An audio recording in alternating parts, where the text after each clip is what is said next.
ये देखिए दोस्तों, म्यू का जो मान होता है वो कभी भी एक के बराबर नहीं होता है।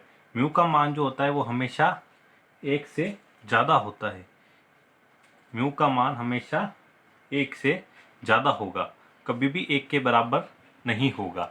हमने देखा था परावर्तन में हमने पढ़ा था जो परावर्तन कोण की ज्या और आपतित कोण की ज्या जो थी, आपतित कोण की ज्या अपॉन परावर्तन कोण की ज्या का मान जो क्या हो रहा था, एक हो रहा था। लेकिन अपवर्तन में क्या होगा, ये कभी भी एक नहीं होगा।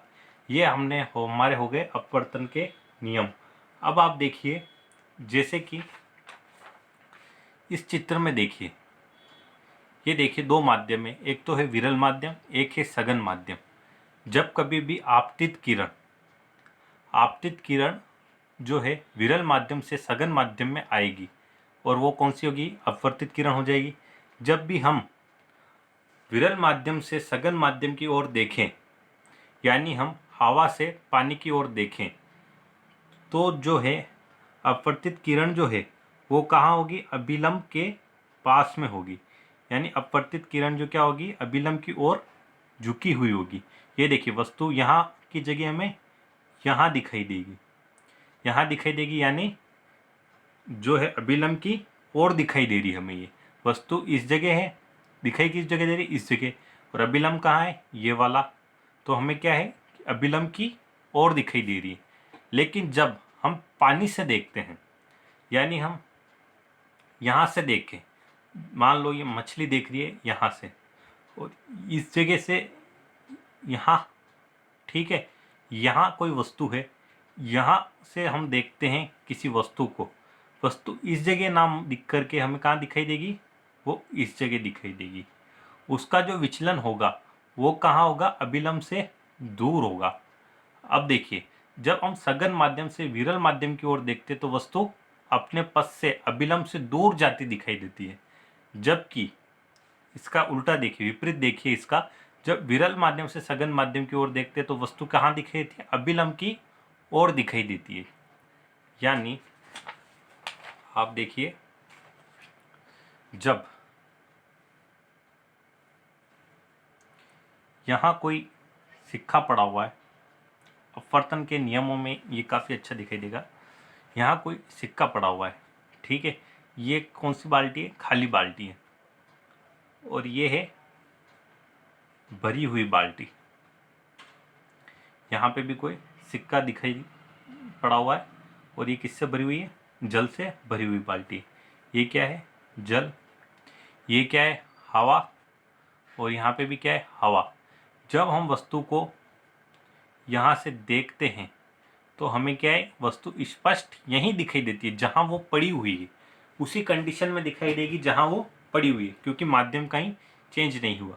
लेकिन इसमें क्या हुआ, हम देख रहे हैं यहाँ से प्रकाश की किरण आई, ये जो सतह है यहाँ से टकराई, ठीक है, आनी कहाँ चाहिए थी, यहाँ पे, वस्तु हमें दिखनी चाहिए थी यहाँ पे, लेकिन क्या हो गया, वहाँ नहीं आकर के ये वस्तु, ये जो है इस जगह दिखाई देती है, यानी थोड़ी ऊपर उठी हुई दिखाई देती है और थोड़ी दूर दिखाई देती है। तो ये घटना हो गई अपवर्तन की, ठीक है, ये घटना हो गई अपवर्तन की। अब होता क्या है इसमें, जब हम बाहर से अंदर की ओर देख रहे हैं तो हमें ये जो है वस्तु जो है, मान लो इस जगह दिखाई दी, और ये हो गया हमारा अभिलंब। वस्तु जो है अभिलंब के पास में दिखाई देती है, ना कि अभिलंब के दूर, अभिलंब के पास में दिखाई देती है। और जब हम सघन माध्यम से विरल माध्यम की ओर देखते हैं तो वस्तु अभिलंब से दूर हटी हुई दिखाई देती है। जब हम विरल माध्यम से सघन माध्यम की ओर देखते हैं तो वस्तु, इसको आप नोट कर लीजिए, जब विरल माध्यम से सघन माध्यम की ओर देखते हैं, सघन माध्यम की ओर देखते हैं तो वस्तु अभिलंब की ओर दिखाई देती है।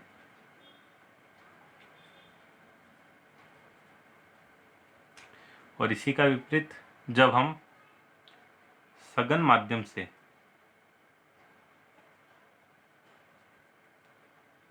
विरल माध्यम की ओर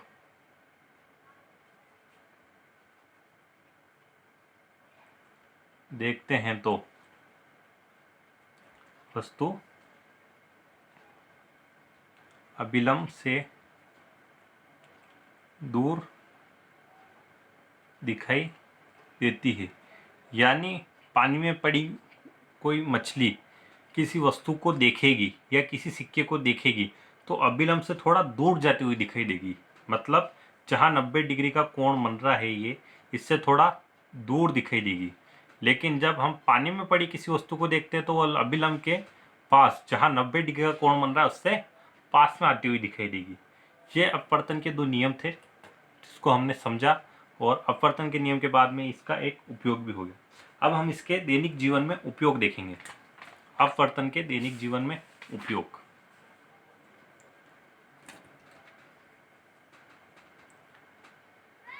अपवर्तन के दैनिक जीवन में उपयोग। उपयोग क्या क्या है इनके, ये देखिए। तारों का टिमटिमाना। तारों का टिमटिमाना। जो तारे टिमटिम करते हुए हमें दिखाई देते हैं या जो तारे टिमटिमाते हैं वो किस घटना के कारण टिमटिमाते हैं? अपवर्तन की घटना के कारण।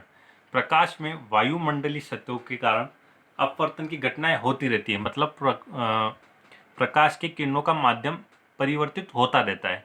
जो हमारी आंखों से जो प्रकाश जाता है उसका माध्यम परिवर्तित होता रहता है, इसीलिए हमें तारे टिमटिमाते हुए दिखाई देते हैं।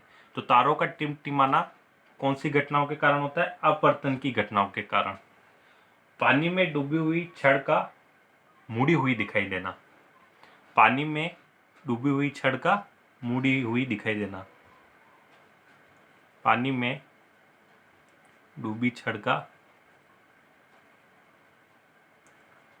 मुड़ी हुई दिखाई देना। देखिए, पानी में हम कोई छड़ डुबोते हैं, यानी ये छड़ हमने पानी में डुबो दी, हमें ये दिखाई देगी। तो ये छड़ जो है इस प्रकार थोड़ी मुड़ी हुई दिखाई देगी। क्यों? क्योंकि यहाँ जैसे ही माध्यम चेंज होगा, अपवर्तन की घटना के फलस्वरूप प्रकाश किरण इस जगह ना जाकर के इस जगह जाएगी, इसीलिए हमें ये मुड़ी हुई दिखाई देगी। जिस तरह से हमें पानी में रखी हुई वस्तु ऊपर दिखाई दे रही थी, उसी घटना उसी तरीके से पानी में डूबी हुई छड़ भी हमें ऊपर उठी हुई मुड़ी हुई दिखाई देगी। और तीसरा इसका कारण हमने उदाहरण में आगे भी देखा था। पानी में डूबी हुई वस्तु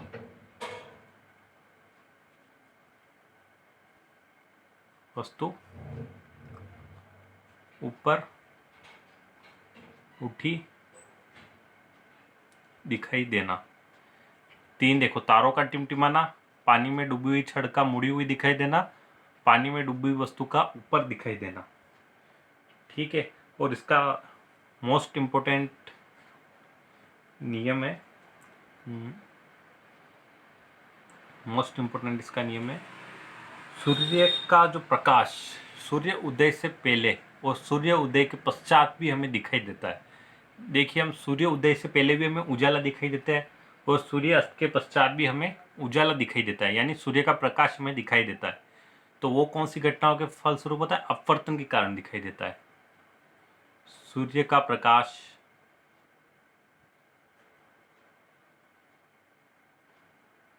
सूर्य उदय और सूर्यास्त के पश्चात भी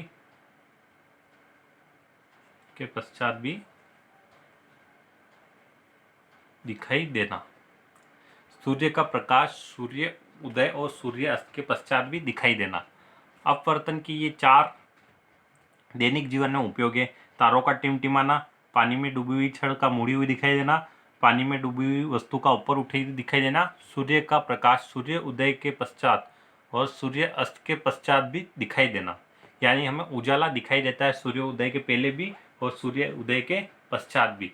ये अपवर्तन के 4 दैनिक जीवन में उपयोग थे। यहाँ से प्रश्न आपके 10वीं 12वीं बोर्ड में भी बनते हैं कि हमें तारे क्यों टिमटिमाए हुए दिखाई देने पड़ते, तो हमें उसका कारण स्पष्ट करना पड़ता है अपवर्तन की परिभाषा बताते हुए। पानी में डूबी हुई छड़ मुड़ी हुई क्यों दिखाई देती है, इस तरह के क्वेश्चन बनते हैं तो हमें कारण स्पष्ट परिभाषा सहित करना होता है।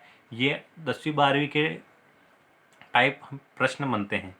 रीट, पटवार और पुलिस और अदर कंपटीशन एग्जाम में भी उपयोग से प्रश्न बनते हैं। या फिर हमने अपवर्तनांक के बारे में पढ़ा था, अपवर्तनांक के बारे में भी इसमें प्रश्न बनते हैं, वो कंपटीशन एग्जाम में बनते हैं।